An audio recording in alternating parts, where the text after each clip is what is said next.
Good evening, my discerning Disalotosaurus. Season 2 of ZZZ is right around the corner, and everyone has already reacted to the teaser. It feels like most people have missed the big beefy details, let alone the inconspicuous little clues. I watched on quarter speed at least 20 times, so eat up. It is full of juicy, dense lore.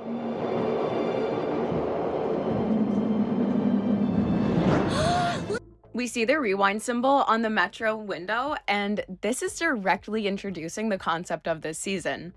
Belle and Wise are going back to school, and we will most likely see pre-scene foreshadowing for the big plot twist, or we're gonna get the setup earlier in the season and have it revealed by the end of season 2. With the introduction of the aerospace town, we will also probably get a little bit of lore on why the heck the HIA outfits look like astronaut suits.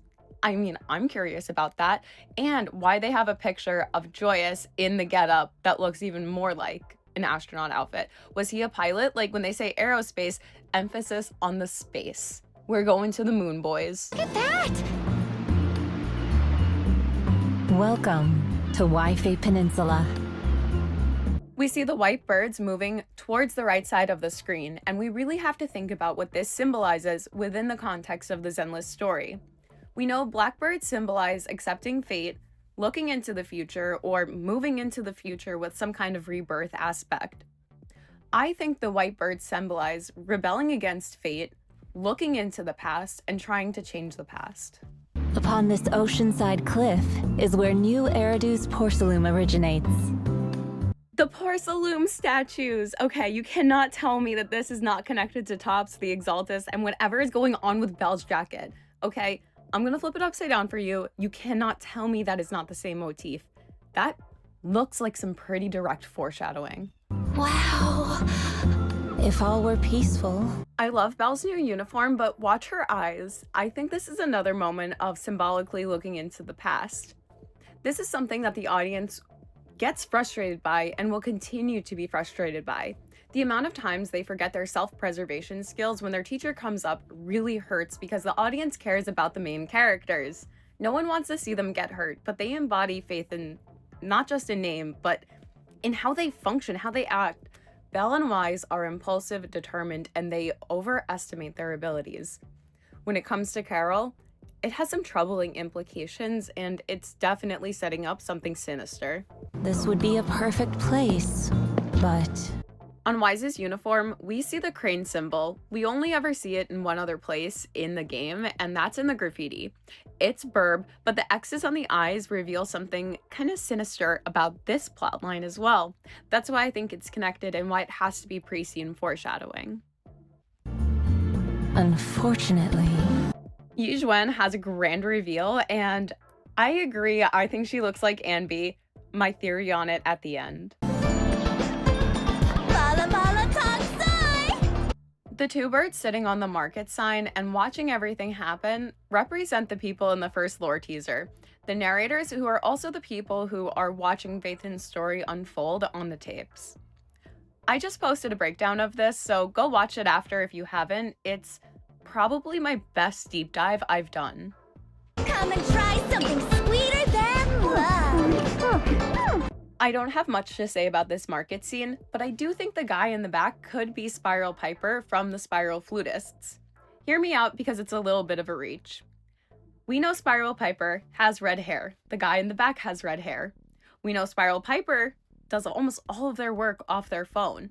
The guy in the back is glued to his phone. Spiral Piper is the most antagonistic towards Belle and Wise out of all the Spiral Flutists. We know that he has attacked Fairy in the HDD twice. Don't you think he'd come back into the plot at some point during season 2? He's pretty consistent. Jufufu like sausage lore, confirmed. Wise! Look over there! You can never go wrong with this place. What's that on his back? He has an eye. Oh my gosh. Okay, wait, guys, this is bonkers. So I'm not going crazy. We know that Yonkai Summit is being symbolized with this little thing here, which looks an awful lot like the HIA symbol and the eye associated with the Exaltists and the eye that's on Fairy. Oh my gosh. Guys, it's all connected. It's all so connected. I hope the panda is playable. I didn't fake. No way! You should toss it. Look at this color. And this one. The eye on this dragon sign does not have to look exactly like the exaltists' eye. I mean, coincidence? I think not.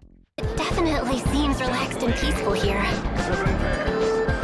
Sure is different from 6th Street. All right, in this scene we see the pawn shop, which is a callback to Wise loving the antique shops. Then we see the guy with the ears and tail and the yellow uniform. Okay.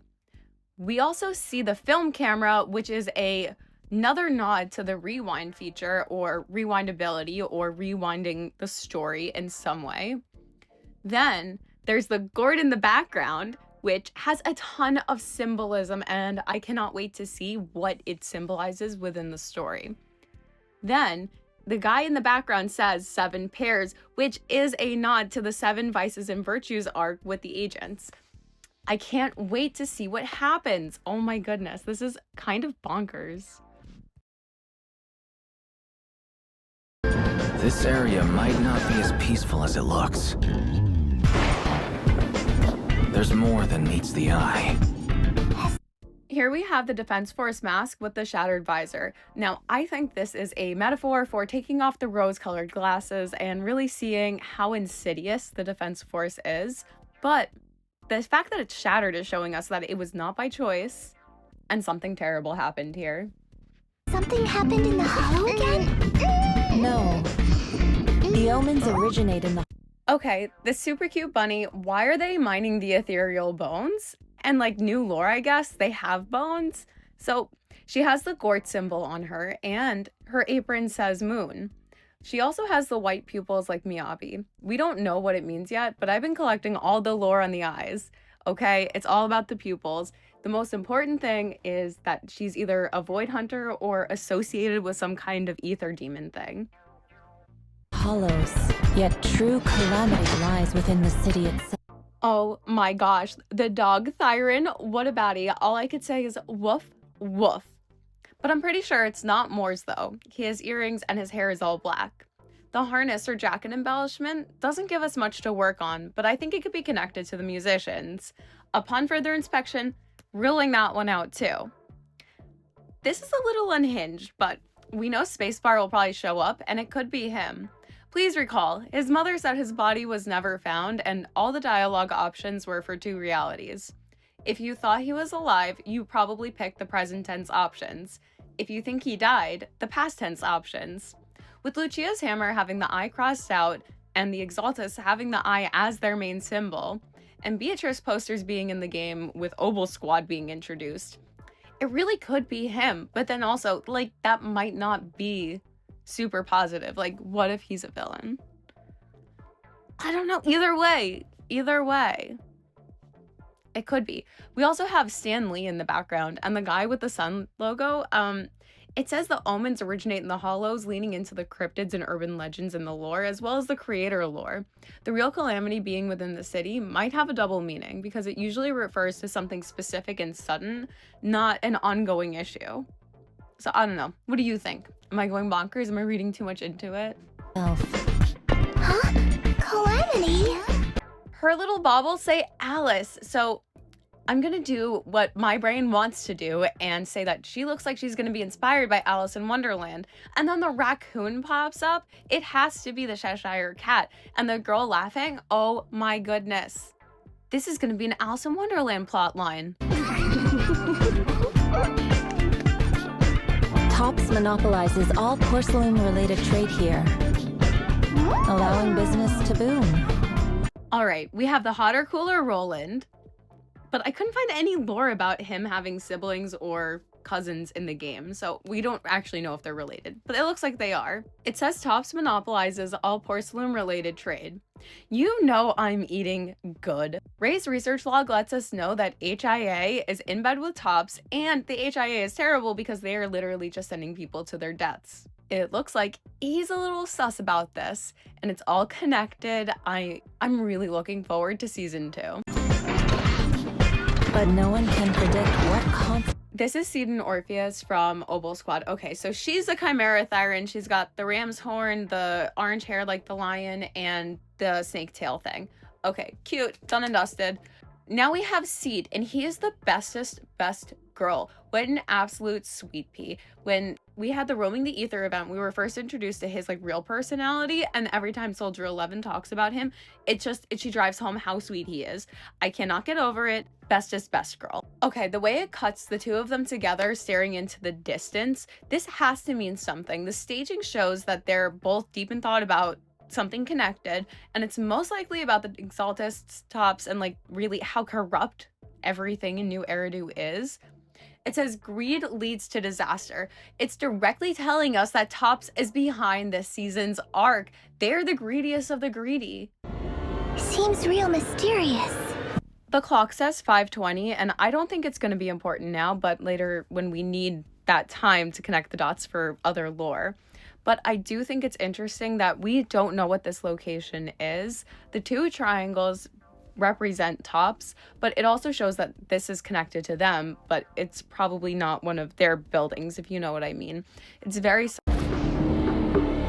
A secret lies beneath the ground here. Perhaps when the truth comes to light. The Porceloom statues are depicting this ritual. We see the guy in the middle and the people with cloaks on the outside. The thing in the center has wings very similar to Yuwen. Now, I think it could be misdirection or foreshadowing that she has some nefarious plans. We also see that it looks like the actual mask of that thing, it looks like a crane facing forward. And the only other place we see a crane in the game, it has its eyes X'd out. Very intentional. What do you think? Is she evil or is she good? Do you think there's a plot twist in store? Well, I mean, I do, because Belle and Wise are going back to school. We saw the rewind symbol, and we know that Carolina was not the best person. It makes sense that their next teacher is also not a good person, and hopefully they can realize it before it's too late. That secret may very well be the Origin of Calamity.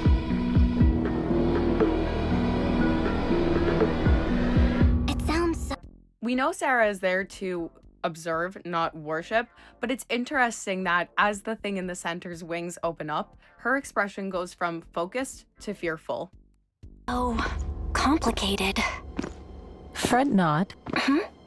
This investigation will make things... This is bonkers foreshadowing. Okay, so after Sarah's expression changes, we see Belle do the exact same thing. She goes from being focused to being a little bit fearful of whatever's going on. Like, she just made a huge connection realization. We also see it in Wise, but... right. So, we can still turn things around, right? This says, everything has a beginning, but few things have an end. And I'm sorry, it's Google translation, but it works. Okay, I think this is alluding to the time loop plotline and how it's probably going to be set up sometime in season 2. Be so for real right now. That is an I, and you know what I means. It means the exaltists are involved. You can't tell me otherwise, especially after what happened with Bringer. Indeed.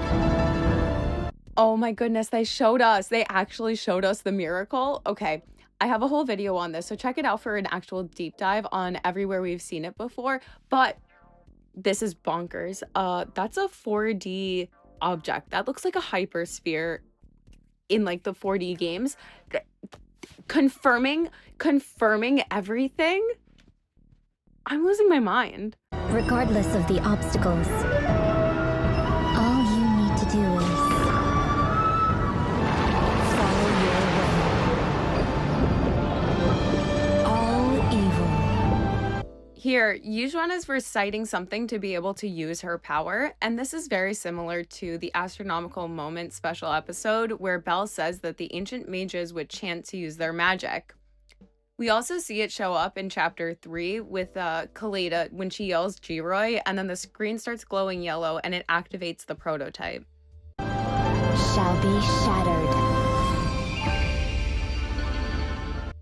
I think this is going to have a lot of different meanings as the story progresses, but for now we know that this is a guarantee a promise that there is going to be a major plot twist at some point.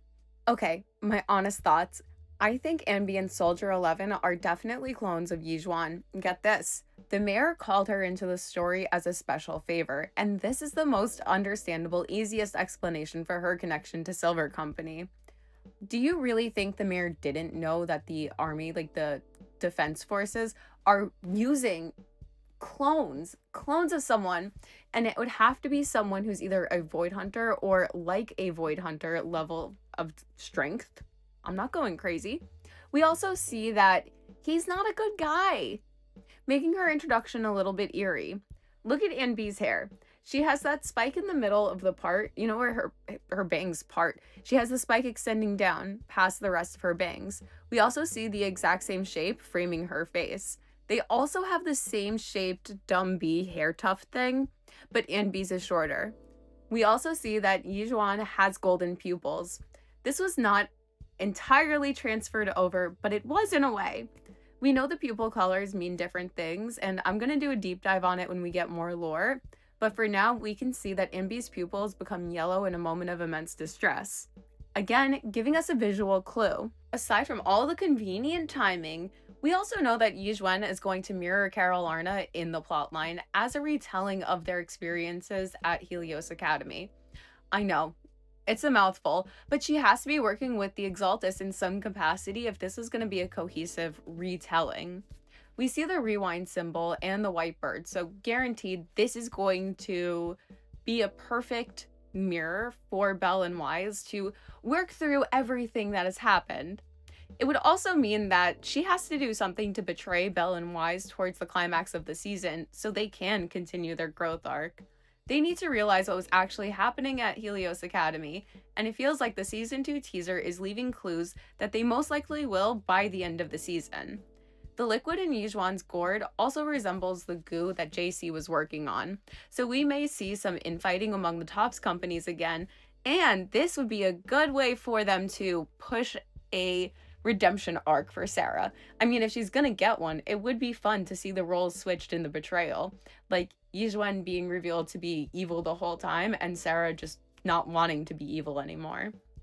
Let me know what you think. Am I reading too much into it? Did I miss anything? Thank you for watching. Please subscribe if you haven't already. I'll see you in the next one.